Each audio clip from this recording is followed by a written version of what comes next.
bike and everything like that. The organising committee of TCC welcome you again this morning. Great to see the numbers up. Great to see Charles down there on the beach representing the walkers. Lovely to see it. Great sunrise down there at the Gold Coast. Great to see so many familiar faces too returning.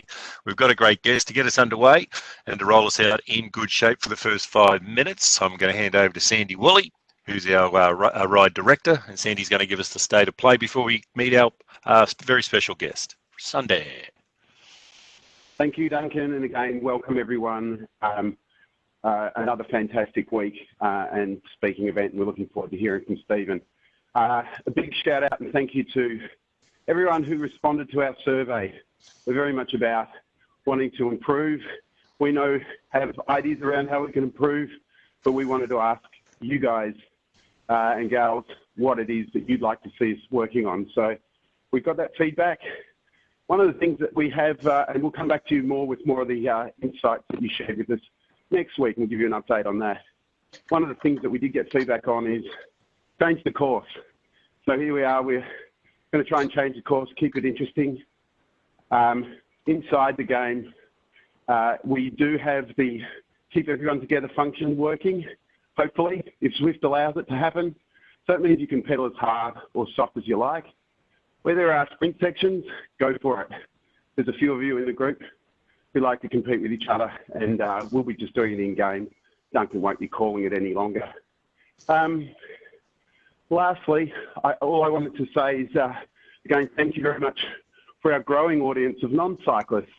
And for those of you who are able, and it's safe to do so, you will be able to see a screen of the game so you can explain what all of us are huffing and puffing are doing. You can see it on screen. But again, thank you very much. That's all from me. Back to you, Duncan, and you, Stephen. Thanks very much, Sandy. It's great to see everybody's fitness is coming up the whole time and everyone's intent with the way they're cycling, really attacking this session as we grow and understanding around it. So our guest this morning is one of the most unique sporting champions in Australia's long history. Stephen Bradbury has been the first to put Australia on the podium in the winter sport of short track speed skating in many different arenas, from World Cups to World Championships, and of course the Olympic Games, which he's truly famous for in 2002 Salt Lake City. He's a 4-time Olympian, and we're excited to hear his story this morning, not just about on the track, but off the track as well, and what's challenging him at the moment. So please put your sweaty hands together for Stephen Bradbury. Welcome to TCC, Steve-O. Yeah, good morning, Doug. Thanks, mate. You called me one of Australia's unique athletes. Is that a compliment or? Yes, looking at your head, you're one of those unique athletes who should wear a full face helmet in whatever you do. Now, I'm saying, Steve, you and I have been mates for a very, very long time, so we're all excited to have you along this morning for the TCC and speak about your story. We have to be mates, mate, to get me up at this hour. I don't think I've been up this early since pre-COVID. Well, it's good to see you because. Yeah, it's a real treat looking at you at this time in the morning. Did you do any cycling when you're doing your speed skating? Because speed skating is one of those unique positions where you're basically in a crouch for hours and hours and hours of your training, and then the race itself, where you have that intensity over those few minutes of the race. But you're in a crouch position, which looks really, really a lot like cycling. Do you ever do any cycling? Yeah, well, there's been quite a few well-known cyclists / speed skaters who have competed in the summer and the winter games in both sports, and it is a very good cross-training technique for speed skating. And for me, you can see that I'm not sitting on a bike here this morning because I used to do about 400 kilometres a week in the pre-season, and I remember after I got back from Salt Lake City when I'd retired, one of my teammates, his name was Andrew McNee, he competed in speed skating at the Winter Olympics a couple of times, and we weren't doing particularly well financially, as you can imagine. There wasn't a whole line of sponsors lining up for speed skaters from Brisbane like there was for the swimmers. But yeah, Andrew said to me, can I borrow your bike for a while since you're retired now, Steve? You're probably not going to ride it anymore. And I said, Andrew, mate, you can borrow my bike as long as I never see it again. And that's a position you're in today? Yes. Yes. Hey, when you looked at the two crossover sports and you knew that there was some, what kind of cycling do you think you would have gotten into Was there ever an interest to have a go at the track or road, or because you had the legs for it, obviously? Yeah, the track is the power discipline of cycling, and you probably look at events like the Kilo that Shane Kelly used to ride, and he had that unfortunate pedal slip for the was it Sydney or Athens I think it was Olympics? Sydney. Yeah, I think it was Sydney, Sydney, yeah. and he redeemed himself in Athens. Yeah, so the power events are where speed goes. I used to be able to put sort of 1700 kilowatts through the pedals, which is pretty good for a trackie. But it's something that was purely a cross training discipline for me. And on the good days, it was exhilarating. When the legs are really firing. But doing all those kilometers on the bike as recovery days when you're already stuffed from the day before was not always fun. Okay. So how did you get into speed skating? Like you said, in Brisbane, ice, winter sport, speed skating. How did it all happen, mate? How did you get interested in such a winter sport down here in the tropics? Yeah, mate, I consider myself a Queenslander for 362 days of the year because state of origin, I grew up in Sydney, and for those 3 nights I've still got blue running through my veins, unfortunately. But my dad got me into the sport. He was the national champion in speed skating a couple of times in the 60s, and at first I bawled my eyes out and hated it, and I didn't do it for a few years. And Mum took some photos that day, and she still shows them to people when they come over to visit. Me with tears running down my eyes on the first time on skates. But eventually I got over myself, and I wanted to share in something that my dad was doing, and I had a fairly quick attraction to the speed of it. Every time I skated, I got a little bit quicker, and I enjoyed the adrenaline that went with that, and it just started to roll on from there. Okay, because you had early success. So you climbed to the top of Australia, close to the top of Oceania, and you really started to compete well. And then at the World Championships, you teamed up with some blokes in 1991. Was that your first World Championships? Because you teamed up with 3 blokes and you won the gold medal for the Sydney World Championships in 1991, which was a huge upset. Yeah, can you even believe that we had the World Short Track Speed Skating Championships in Sydney? We kind of had a little bit of ice conditions in our favour because they were in March, and Sydney in March is pretty hot. But I'll just go back a little bit there, Dunk. For me, you mentioned some national success and those types of things, and they compared to your sport of swimming, it was a little bit different. I won the under 13 national speed skating championships when I was 10 years of age. Okay. And the kid who got the bronze medal also finished last.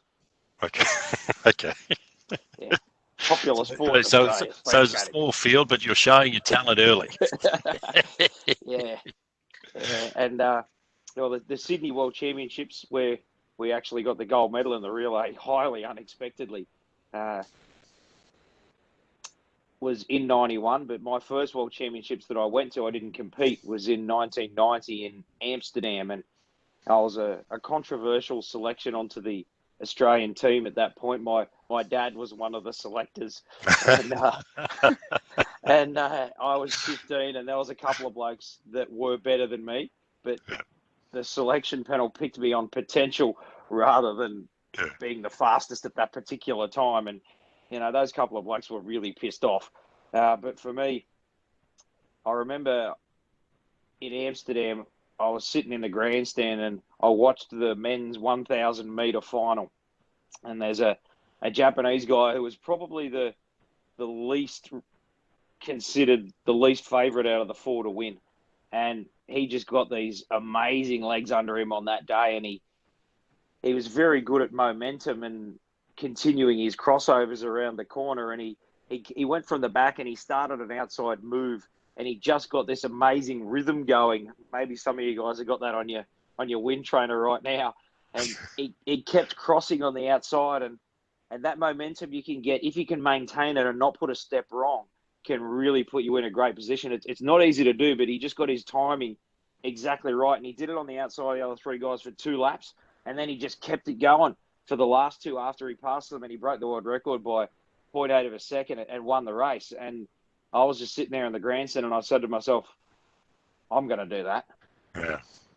You And know, the fire was lit. and prior to that, my dad used to push me a bit to force me to get up to go cycling on the weekends or go running with him before I went to school and before he went to work. And I hated him for it when I was 13, 14. But from that moment, it was on. And it wasn't as if I was going to go to the Olympics. It was where I was going to finish. And from there was, 12 months until the next World Championships in Sydney. And those other two blokes that I mentioned were really pissed off and trained their guts out for that 12 months. And I combined with those two guys and another guy by the name of Richard Nizelski, and the four of us won the World Championships 12 months later. It must have felt like an amazing time that you've gone from getting picked for potential, then all of a sudden having it lit, pushing through your 12 months, going to a home World Championships, and again, a unique event for Sydney, winning the gold. It must have felt like everything was possible, because the Olympics were only 12 months later in 1992, right? And that was your first Olympics out of the four that you've been to. So 1992 was only 12 months after that gold medal. Did you guys go in as faves or after the World Championship success? Yeah, well, we had the World Championship gold medal, which was also the selection event for the Olympics, and they take 8 teams in the relay event. So we had obviously high aspirations in the relay, and all of us were vying for the positions in the individual events too. And if we'd performed our best on the day, had chances to win there too. But yeah, the results certainly didn't go my way or the team's way, as it often happened in your first Olympics. Dunk, how many medals did you win in your first Olympics? Just 2. Yeah, overachiever. I won a duck egg for my second Olympics. It's okay. I went reverse. I did everything backwards. I remember getting highly distracted in my first Olympics in Albertville in France, and playing video games a lot, and eating 3 Big Macs at the McDonald's in the Olympic Village, and and getting distracted by the enormity of the Olympics as an 18-year-old. Did you guys feel like you're a little bit like the Cool Runnings guys, a little bit of an oddity? Australia at the Winter Olympics in 92 when you got there? Oh, I hate that freaking analogy. Let me say it again more slowly. Do you feel? No, definitely not. We were, at the top in the elite category in our sport, and even though we were Australia, and there is, and maybe always will be, that Cool Runnings analogy of Australia at the Winter Olympics. What the hell are we doing there? But myself and my teammates and some other athletes, Kirsty Marshall, you might remember her name as the pioneer in aerial skiing, was unable to win a medal at the Winter Olympics, but was World Cup champion a couple of times. And Jackie Cooper followed her, and there was some speed skaters before that, by the name of Danny Carr, another guy, Colin Coates, back in the day. And we were able to, I suppose, start to put Australia on the map as a Winter Olympic country. And, even though even today, we don't have a lot of athletes in our Winter Olympic sports, our athletes in most of them are genuine medal contenders when it comes to the Olympic Games. And, as Aussies love an athlete where we punch above our weight, and, we're certainly no longer a numbers filler at the Winter Olympics. And, if I was able to be a little bit part of that, of putting us into that, real contender category at the Winter Games, then that makes me feel proud for sure. Yeah, for sure. So that was 92, and then the Olympic Games went to every 2 years. Sorry, the mid years between the Olympic Games. So you go to 92, you get overwrought a little bit by the video games and the bowling alley and the pool and the freebies and the Maccas and everything like that. 94, you line up and you get some success for Australia with a bronze medal in Lillehammer. So that really started kind of the podium regularity that you're getting, both at the World Cups, Olympics and World Champs. Yeah, well, that window from world champs through to Lillehammer in '94, where we got the Australia's first Winter Olympic medal, which was quite amazing to be on the front page of the newspaper back in Australia and have people actually give a crap about what you do, being a speed skater from Brisbane for a few minutes. But yeah, we were we were arguably the best performed relay team in the world there for 4 or 5 years in that window. And as you said, we kind of got half an extra bite at the cherry for the Olympics because they went 1992, 94. They separated the summer and the winter games because they used to be in the same year, and because they send so many swimmers to the Olympics, Australia couldn't afford to send 2 Olympic teams in the same year, so we had to separate. We've always been full of charity, the swim team, going forward. Don't worry, the cyclists were in there too with their big teams and everything like that. It's not just all swimmers. But no, mate, we have a Winter Olympic team these days of generally sort of around 45 to 50 athletes, and we've managed to get our sort of funding tier for the winter sports up to a level, a tier 1 they call it. So we're on the same line these days with swimming and yachting. Hey, so, look at you! Starting Look to at be you. recognised in the winter sports for results rather than being the second cousin to the summer team. No, you guys are going good. And it's been an amazing climb, like 92, 94, 98, 2002 are your 4 Olympic Games that you competed at. But between the Olympic Games, and we're going to get to 2002 Salt Lake City and the big win in a minute, but there were times where things went disastrously bad. Like, at the Montreal World Cup in 1994, you had a fall on the ice and a skate went literally right through the top of your leg, through your 4 quadriceps, punched in, punched out, and slashed you right open on the ice during a race, and you're lying there on the ice basically bleeding out. Do you want to tell that story?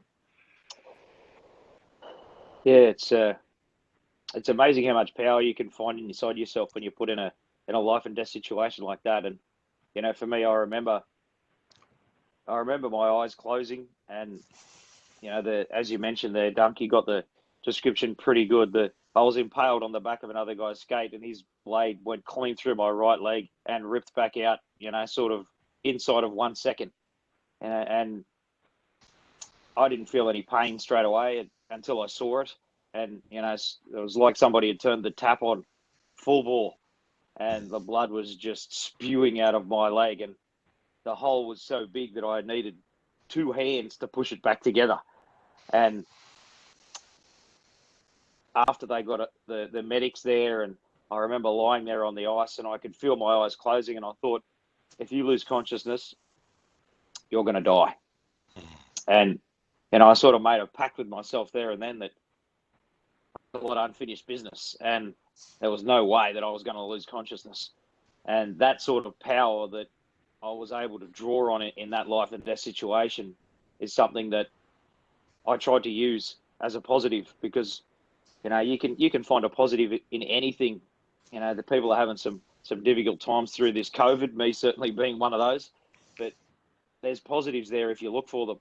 And in that situation, if I was having a tough day in training, I was out on my bike doing 100 Ks on Christmas morning or something, hurting like a dog on my own, I'd try and think back to when I was lying on the ice in Canada with 3/4 of my blood spilled around me, and the bad day in training went away pretty quick. Yeah, absolutely. I think I got a copy of my book here. There's a picture in there with I'm sure. Yeah, hold it up. Just a bit some closer. of the stitches that I got, 131 stitches in my leg. Inside and out, 131 stitches on your leg. So 3/4 of your blood's on the ice, and the ice basically saved your life. If it happened on not a ice surface, you would have faded a lot faster. And if you hadn't basically been stabbed by the skate in front of the Canadian doctor, who happened to be at that part of the track at the time, it would have been curtains. Yeah, well, the Canadian team doctor, he jumped over the barrier and he stuck his thumb and forefinger inside my leg and grabbed hold of the femoral vein that had been cut in half, and he could see where most of the blood was coming from, and he squeezed it back together, and he held it with his thumb and finger inside my leg. And then they got a tourniquet out of the medical kit. They got that up my leg, and they cranked it like two people pulling on as tight as they possibly could.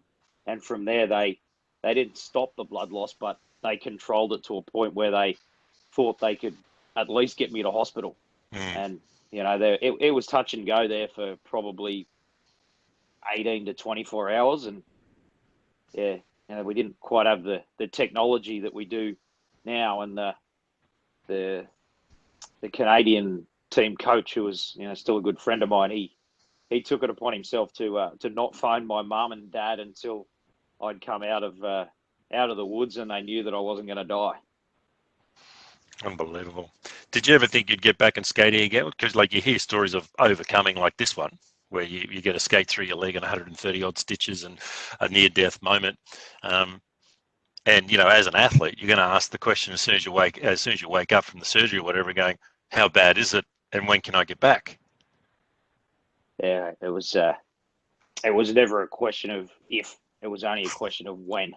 You know, I was 21 at that point, and you remember what you're like when you were 21. You're invincible, and you know, I'd competed at 2 Olympic Games by that point, and I hadn't skated my best at either of them, so I had some demons to put to rest. Absolutely. So you got to 90. You recovered from that. You got to 98, and then you've gone through another serious injury. You've had a training accident where you've gone headfirst into the barrier, and it's fractured your C4 and C5. So you basically broken your neck at training. Yeah, well, yeah, we can fast forward very quickly through the 98 Winter Olympics in Nagano in Japan. Because I skated like a bucket of shit at that Olympics. but yeah, there was some glandular fever and other bits and pieces. But you know, we all have our ups and downs. But yeah, this is in the lead up to Salt Lake City now, Dunk, where I had the training crash out at Acacia Ridge, and I managed to go headfirst into the barrier and fractured the C4 and C5. And I had to have one of those things screwed in my head for 2.5 months. A halo brace. A halo brace. Pretty much resembled a human building site. You've got 4 pins screwed into your skull, and I can tell you when I was wearing that, I spent a crap load of time on the wind trainer. There wasn't that much else that I could do. But pretty much resembled a human building site. Got some funny looks when I was driving my car. At least I thought I did. Not that you could turn your head and look. No, you can't. But, yeah, challenging to sleep in one of those too. But, you know, I had that 2.5 months in that thing too. And I didn't really think it was that serious of an injury. It didn't feel that bad. But, you know, when it comes to your vertebrae, they need to be pretty cautious about that. And I was lucky I didn't do any spinal damage. But I had 2.5 months to think about what I'd done and what I still had ahead of me. And that was where I sort of changed my entire mindset through my skating career. Had been gold. You know, I wanted to win at the Olympics, and I'd had 3 cracks at it, and I'd failed 3 times, miserably failed in my head. And realistically, if I got to that 4th Olympics in Salt Lake City, I knew that I would be the oldest skater in the entire field. And at 28 years of age in speed skating, you passed it. Maybe not today, because science has allowed athletes to go a lot longer at the top level than what they did back in our day, Dunk, that's for sure. You know, so 28 and winning was completely unrealistic. So, you know, I changed my mindset from outcome focused to process focused. And I should have done that many years earlier. But I'd probably mistakenly been a little bit too focused on winning and training my guts out every day, rather than breaking it down to, okay, this is what I got. I'm going to do the best with what I got. You know, and on a speed skater from Brisbane's budget, not necessarily that much, but you know, I had the people around me, and I had the support network that I could use, and I broke it right down to every day. And I said, well, I'm going to do my best every single day for that 16 months after that halo brace is removed off my head. And I'm going to go to Salt Lake City and I'm going to skate. That's not a question. But when I get there, it's not going to be about where I finish anymore. I'm just going to put myself in position, having done everything I can for that 16 months. And prior to that, I've already got a lot of a lot of experience, a lot of judgment, and a lot of miles in the tank. So it's not as though I'm starting from scratch, and I'll put myself in position to get to that next Olympics in Salt Lake City and skate my best. And if I can do that, well, maybe I don't win gold, but I know that I'm a contender. And if I can, if I go out in the first round and I skate with everything I got, then I can retire with a grin on my face. And that was where the motivation came back. And after they removed the halo brace from my head, I went back to training with a little bit more heart. It counts, doesn't it? Like when you get the perspective right, things start to fall into place. So coming into Salt Lake City, you've had these two huge things. You had the almost dying on the track with your with the cut leg. Then you've come through the recovery and you got the halo off after breaking your neck. So you've come through these really sort of like career-ending moments in your life, and now you're heading into your fourth Olympic Games. Did the new attitude come from overcoming those two huge obstacles, or was it your age, or was it the time spent? Was it the 3 Olympics beforehand? Was it the World Championships? Was it your maturity? What was it? Yeah, it was definitely having some maturity and going into that last Olympics and knowing that win, lose or draw, it was going to be the last time that I skated. And it was the last chance that I had to walk away from the sport sane rather than insane. Because, if I'd competed for Australia in 4 Winter Olympic Games, trained my guts out for 14 years and not be able to skate my best at any of those 4 Olympics, not even once, then that's not easy to live with. And I'm not sure I'm not sure what sort of bitter and twisted human I'd be if I hadn't been able to skate my best in Salt Lake City. And it's funny that everyone remembers what happened in the race where I got the gold, but the clincher for that whole deal for me was the quarterfinal. And they don't show that race on the television. I skated tactically absolutely perfectly. I put myself in the right position at the right time. I saved my energy when I needed to. I accelerated when I needed to. And there was another guy in that race by the name of Marc Gagnon from Canada. Now, he's 4-time world champion. And he did all things wrong. He put himself in the wrong position. He spent too much time on the front when the speed was too quick. And I nailed him. Now, I hadn't beaten that prick for 8 years. Now, he's not a prick. I know. We all get it. We all get it. We know you don't call him a prick, but he's a mate of mine, and he's a good bloke, and he's one of those blokes that's better than everyone at everything without trying. So he's really freaking annoying.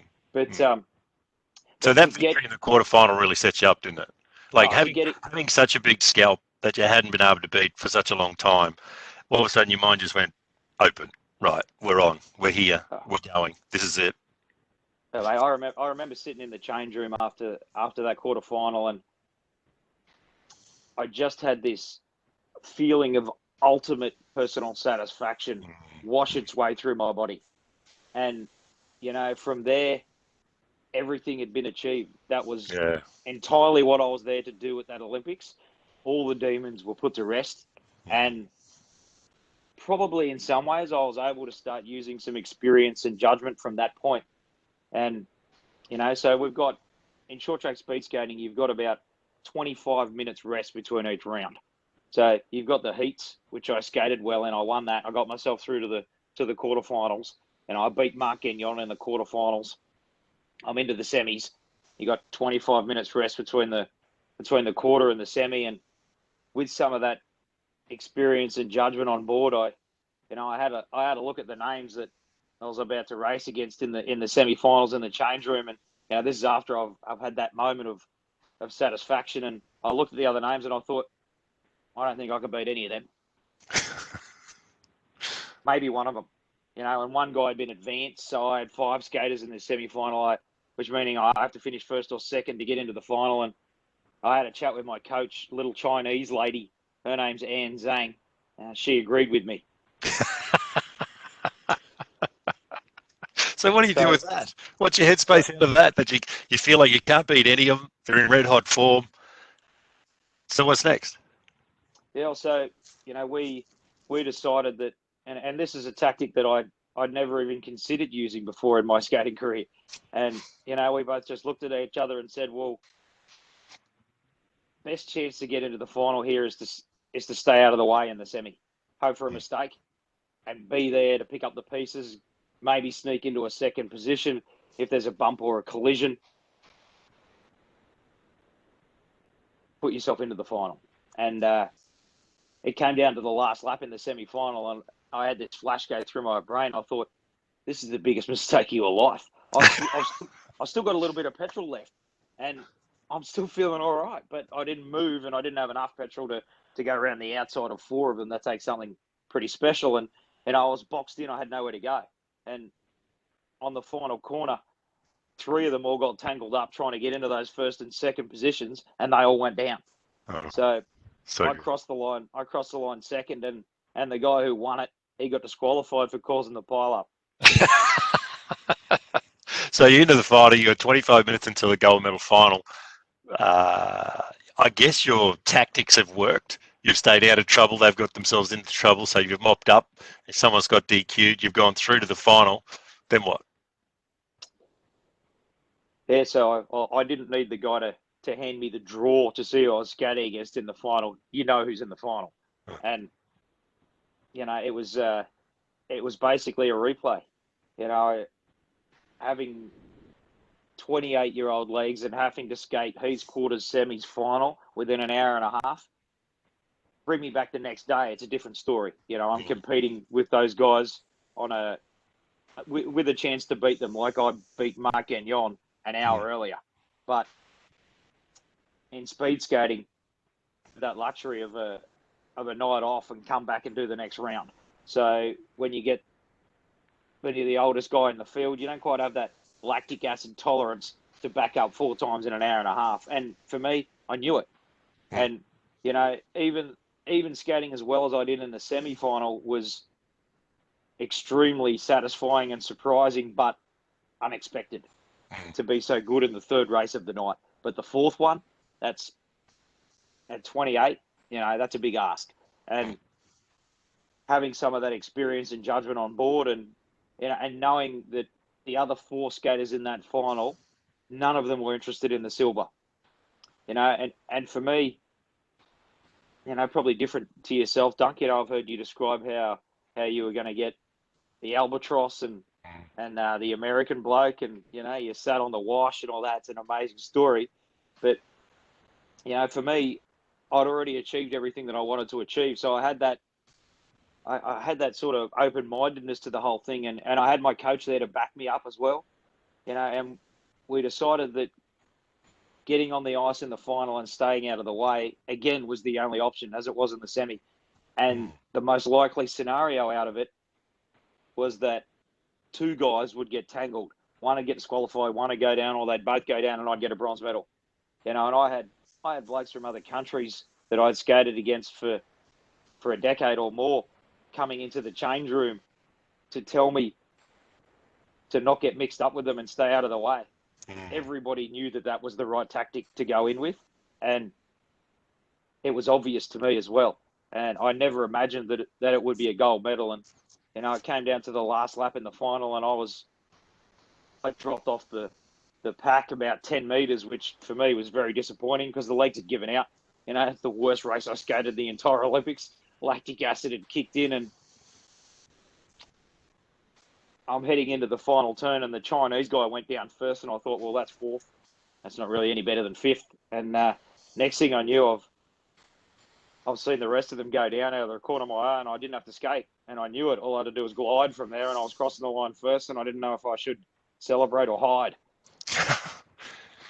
It's an amazing moment. Like seeing you stand up, arms in the air, come across for Australia's first ever gold medal at the Winter Olympic Games. It's an iconic image in my mind, and probably for everybody else on the call too.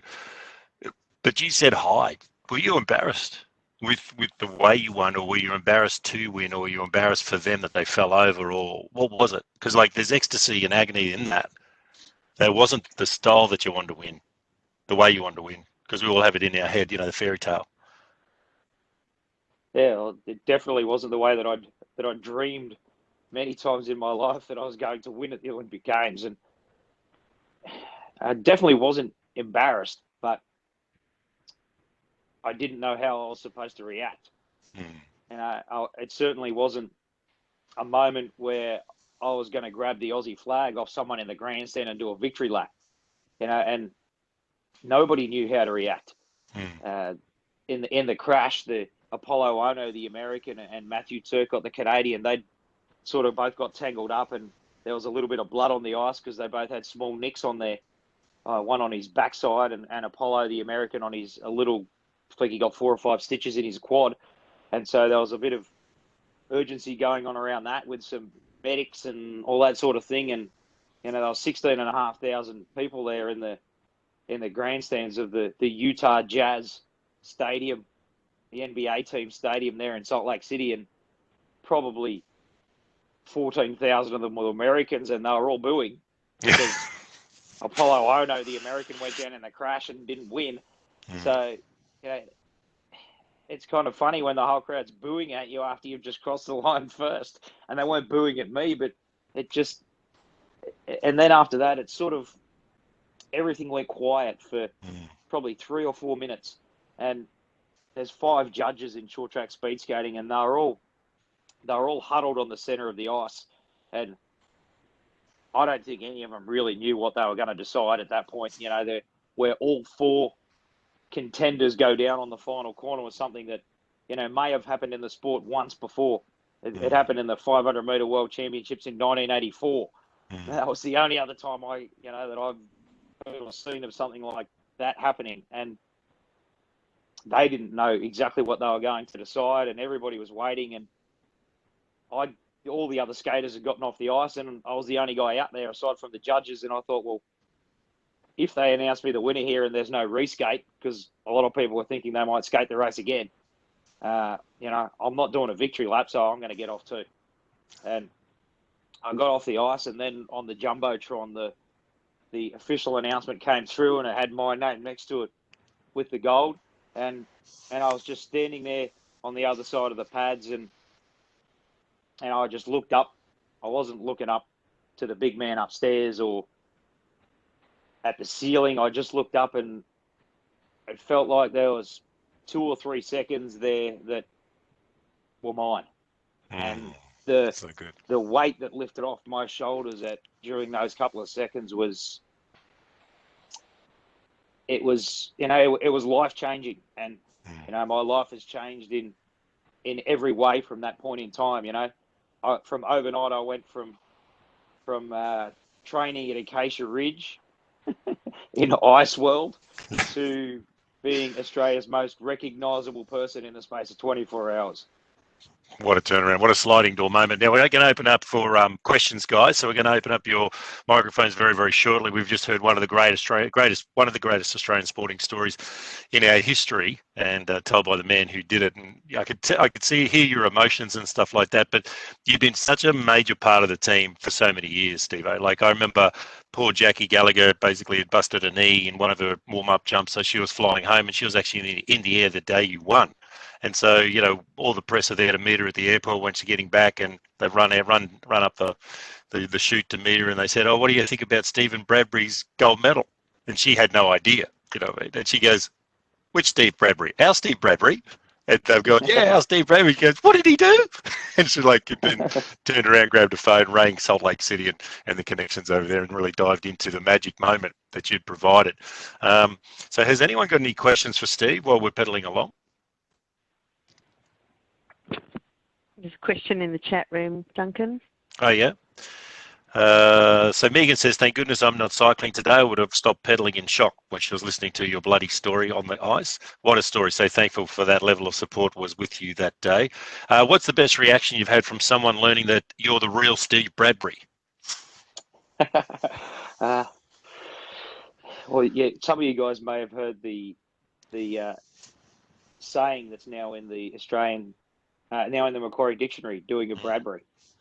And it's not a reaction, but probably a few months ago where I was in a group with some younger people, and one of them used it in a sentence and got the context perfect, but didn't know who I was and had no clue where it had come from. Mm. And I just stood there and smiled to myself. I was like, you've nailed that, and you have no idea that I'm standing here. That's awesome. So a question from Pete Hanna. Speed skating or cycling for your kids? You got two beautiful twins. They're going to turn 11 in November, Flynn and Aaron. So speed skating for them, mate? Oh, goodness. Duncan, are your kids in the pool, mate? No. There you go. It's a pretty lonely existence in this country, and it's I'd love my kids to be good at any sport if they choose to be, but I suppose there's a little bit of selfishness going on in there, that going inside the ice rink for me is something that I used to do, and I couldn't think of anything worse than taking my kids back to the ice rink every day. Mm. My son plays rugby. You know, my daughter does touch footy. My older daughter, who's 12, plays netball. You know, so they're a little bit more Australian pastimes than speed skating, that's for sure. So Flynn Bradbury, a future red, mate. That's lovely. Yeah, I'd be happy with that. Absolutely. Sit there on the sidelines and scream abuse at the other team. Mm. Hey, so what do you think? One of the questions is, what do you think COVID's going to look like afterwards? Amanda, your wife, is a ex-police detective, I believe, and with your speaking business and stuff like that, do you think it'll get back to normal? Yeah, well, normal's a bit of an unknown at this point, and you know, nobody's got a real perspective on what that's going to be into the future. And you know, for me, well, one of the things that I've had to adapt to, and yeah, it's probably time I got the plug in for it, Dunk, is my new business, which is Last Man Standing Australian Lager. So you're a brewer? Yeah, I'm basically a beer salesman at the moment. We've got it into about 55 to 60 bottle shops around Brisbane and the Gold Coast now. If you go to lmsbrewing.com, we've got a beer locator on the website there, and it'll tell you where your nearest stockist is. It's the greatest beer you've yet to try. Oh, mate, well, you're the first guest that we've had in the last 11 weeks of the TCC ride that's brought products, got a product placement, and it's with the essential liquid called beer. So, mate, you're just being the little Aussie champ again. Oh, that's fantastic. I got a gold medal for placement there as well. Oh, look at you. That's fantastic. We had Natalie Cook's gold medal on 2 weeks ago. And so there's our first Winter Olympic gold medal on the TCC ride. Oh, that looks awesome, mate. That's awesome. I'm always fascinated to see how big Winter Olympic medals are getting. Like they're the size of a dinner plate now these days. And so they just keep on getting bigger and bigger and bigger. Interesting. I'm not sure what that says about the current athletes today, Doug, but yeah. Yeah, exactly. Maybe there. Anyway, we won't go there. I've got a question on the line saying, every time you walked into Mary Street nightclub, you were in legend status. That's come from Armando. So, wow. Yeah. So someone appreciated your dance moves at Mary's nightclub. Oh, I remember I spent a bit of time in there in the 6 weeks that I had off at the end of each season, and yeah, Thursday nights they used to have dollar drinks in there, so I used to take advantage of that. I read a quote once where you said you won the Olympic gold medal in 2002 Salt Lake City, and with that came a $20,000 bonus.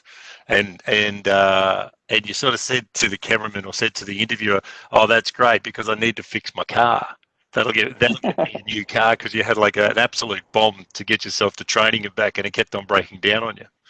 Yeah, I had to borrow $1,000 off my dad to fix it to continue to get to training. Not long before we went to Salt Lake, so yeah, I had to give Dad the $1,000 back first. Yeah, it's fantastic. Okay, guys, so we're getting close to time. It's now 7:14. We've got 1 minute to go. I can see people are still pedaling away. We had a good roll up today. Is there any last burning question that someone might have from the field as we get into the last minute and we go back to Sandy and listen to Kurt for a wrap up before telling everybody what's happening next week? Anyone got a question? The question from Ray asking how was your father's involvement in your career?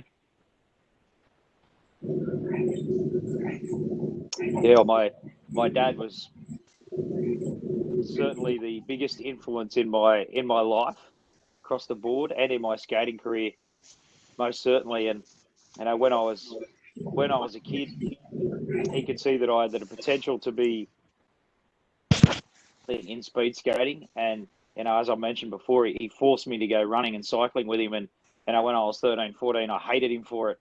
It's certainly something that I thank him for now. And he was also smart enough to realise that him and I were butting heads quite a lot when I was a bit of a rebellious teenager. And I think he was smart enough to get the message through other people. He used coaches and other teammates and whatever to get the message through to me rather than communicate directly with me.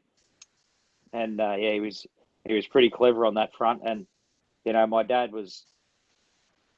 he's always been a man of few words. He talks with his actions, and he's always been an incredibly hard worker. And when he was there that night with Mum in Salt Lake City after the gold medal, and when Mum's there, he doesn't get a word in anyway.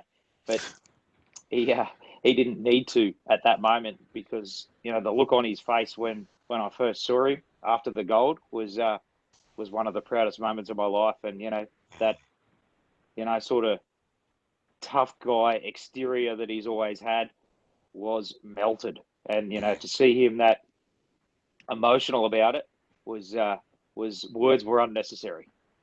Yeah, no, we're getting emotional thinking about you and your dad in the stands and that massive journey that you went on to reach that moment and how you all deserved it so much, and be able to share it with each other.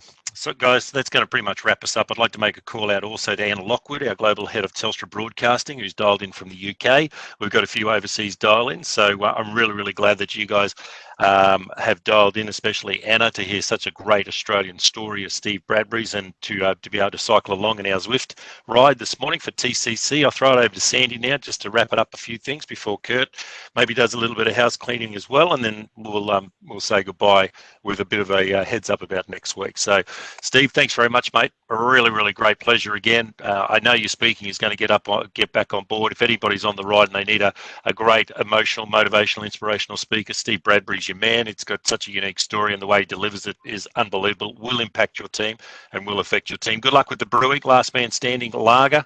Hopefully we'll have a few around Brizzy sometime soon. You'll pay, of course. A little Tate. No. So, Sandy, if you can wrap it up, that'd be great, mate. Thanks, Doug. Thanks, everyone. See you later.